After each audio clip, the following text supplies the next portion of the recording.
Alright, welcome back to the channel, guys. Eddie's WRX. As you guys can see, I am back here at Platinum VIP. The guys over here, Kennedy and the boys, yeah, they helped me out right before Subiefest. So we're about to head over there this Sunday. These guys actually did repaint the whole spoiler, added the STI spoiler onto the car. However, right after I got the car back, someone backed into the front here, so I had some damage on the front bumper as well as the fog light bezel.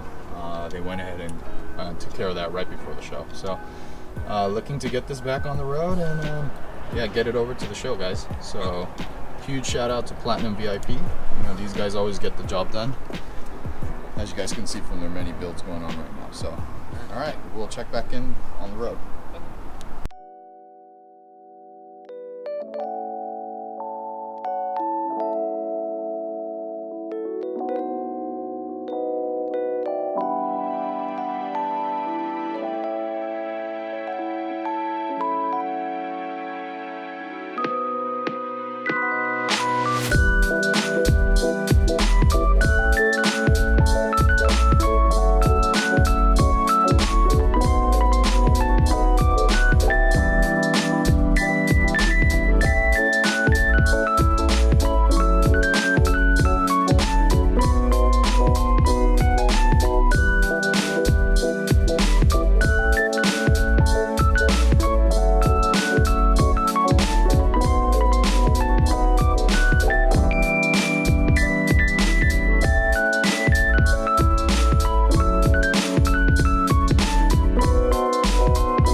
What's up, guys? Welcome back to the channel.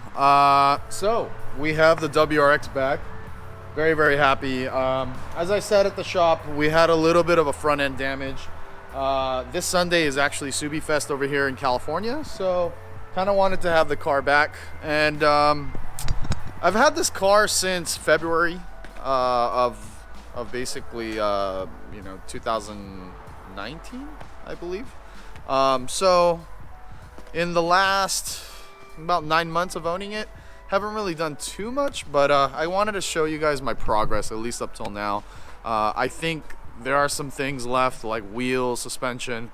That's going to be the major things left. But in terms of motor, I think I'm pretty satisfied with where I'm at. So we'll go ahead and get started. First things first, we have an AEM cold air intake.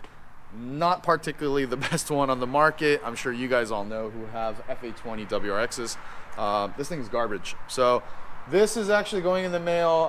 Shout out to my sponsor Grimmspeed. I'm going to be switching for their cold air intake system, the Stealth Box, which is a far better system in my opinion. It has a closed box.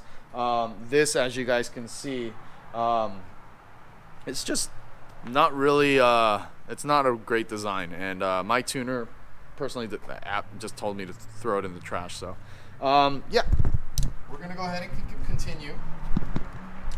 I have the Grimmspeed top mount intercooler.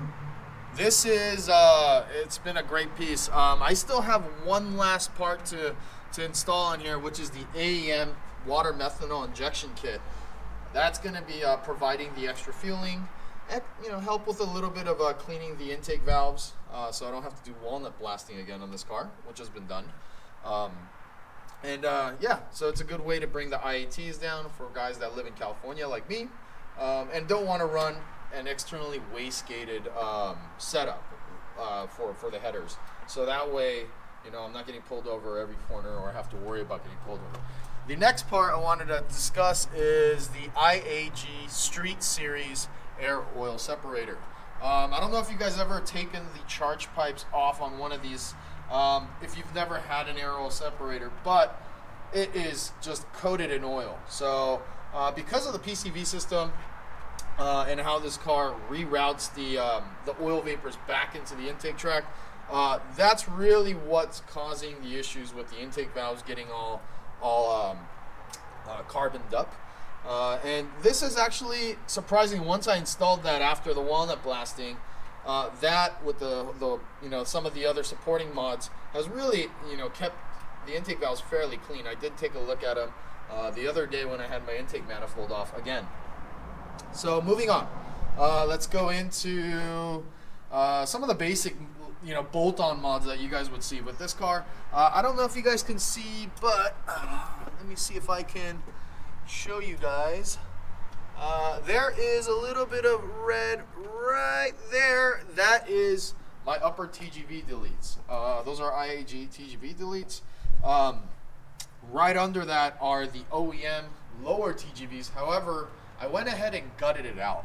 So the little plastic dividers that are in the bottom, kind of what the I Build Race Cars kit, the one-piece kit, really achieves. I went ahead and gutted out the factory one. So the OEM plastic lower intake manifold is still there, or the lower TGV is still there. The upper one is the IAG, and I basically just gutted it out with a Dremel and made it very smooth inside. So moving on, you guys can go ahead and see right there, I have a Cobb flex fuel kit. So this car is running a flex fuel, or it's not currently running a flex fuel tune yet, but it will be running a flex fuel tune, which will allow me to run 91 octane as well as E85 and kind of a blend in between. So no switching of maps or anything like that to really worry about, or if the grade of ethanol is not quite all the way there. The tune and this flex fuel sensor really compensate for it, and it's kind of more of a trouble-free operation. So yeah, we'll go ahead and move on from there. If you guys can see down, let's see, right about down there. I'm not going to reach down because it's very, very hot down there. I do have a Catless J pipe. The tuner that I work with now is Phatbotti Tuning.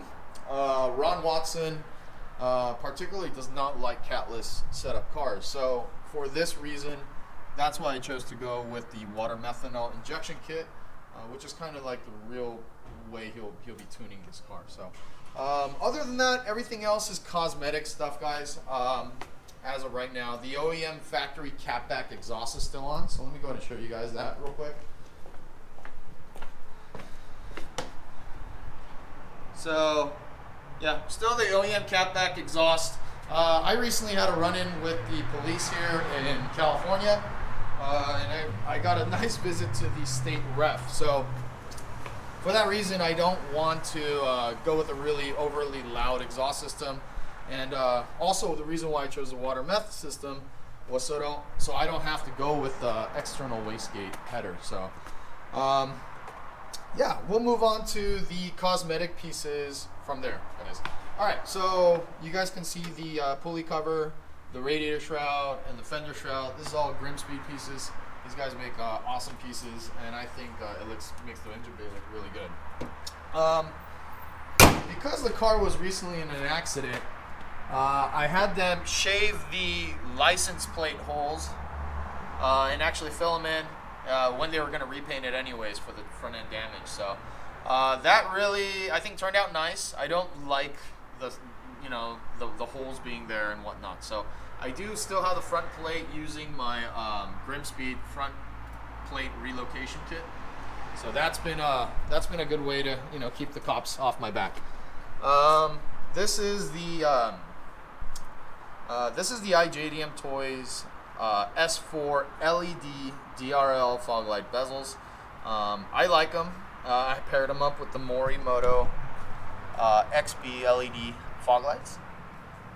For me, they've been working great. I have no complaints. I think only other thing would be, in terms of lighting, would be the headlight mods that's coming up. So, all right. So the A-Vest LED mirrors These were an absolute pain to install. Man, I don't know what to say. I mean, Subiespeed did do a good video about the puddle lights and all, but really figuring out how to do these were tough. So as you guys can see, there is the puddle lights right at the bottom. The yellow LEDs, which are basically your turn signal.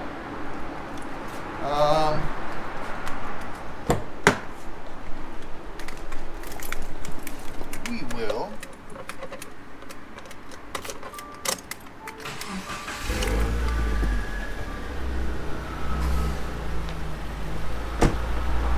and then you have the DRL. So puddle lights turn off, DRLs, fog lights, everything's wired. I did the whole independent fog light mod, which is really cool, guys. So I don't have to turn on my headlights to turn on the fog lights. And I have a factory switch here. Yeah, so that's been the kind of a little cool mod. Of course, you have the obligatory Cobb Accessport. For the interior, nothing too special, just little trim pieces and then a nice weighted shift knob. And then out here back, guys, right now it's debatched because the body shop was doing things, but I have my Cobb flex fuel badge that goes here, as well as my metal limited edition F820 DIT badge from Australia that goes here. I have the STI spoiler, which was painted and installed by Platinum VIP, the guys that I just had the front end work done on. Looks great. I mean, I can't complain about it. I know some of you guys don't like WRXs with STI wings, but it is what it is. I do have the Perrin, the wing stabilizers. However, I'm not sure if I'm going to be putting those on because I think everyone's been doing them, and in all honesty, I think they look pretty aggressive, and unless your car is like, looks like it's gonna be ready to take some stages on the gravel, I don't think it really fits the cars. I have the OEM Vortex generators, just very simple pieces. Same thing, OEM window visors. And so that brings me to my last bit, guys. Subiefest is right around the corner on Sunday. Little things, I think, in terms of performance. Once I'm done with the flex fuel tune, with the meth injection, with Phatbotti, I think I'll be very happy with where I'm at in terms of power level. Definitely with us Subi guys, I am putting aside some money on the side for a short block, just in case, and if it's going down that road, and if I reach the power levels where it's going to be justifying that down the road. But at the same time, the next real mod I really want to focus on are wheels, suspension. So for wheels and suspension, I really have my heart set on the Öhlins Rodent Track coilovers. Personally have had a friend run those on his STI, and I thought they were probably, bar none, the best coilovers you can buy. Obviously at that price point, you can go to full three-ways and all sorts of stuff for a lot more money. But I thought for street as well as a track set, I thought those were perfect. So looking to pick me up those, so I'm pretty okay on those. However, I need some of your guys' opinions on wheels. So I have my heart set. I really wanted to go with your Volt TEs, your Advans, and kind of that line. But with the whole thing about going with more lightweight wheels and things like that, that's been more of a theme these days, and what I want out of my car. So if you guys are familiar with Titan 7, I've been looking at some of those wheels, the TS5s. What do you guys think? 18 by 9.5 ET40 all around, square setup on the WRX with some Öhlins coilovers to drop it down. I think that will really set it off nice. But yeah, I'll go ahead and check out those setups at Subiefest on Sunday. But thank you for checking out this video, guys. If you guys like what you see, hit that subscribe button. Peace out.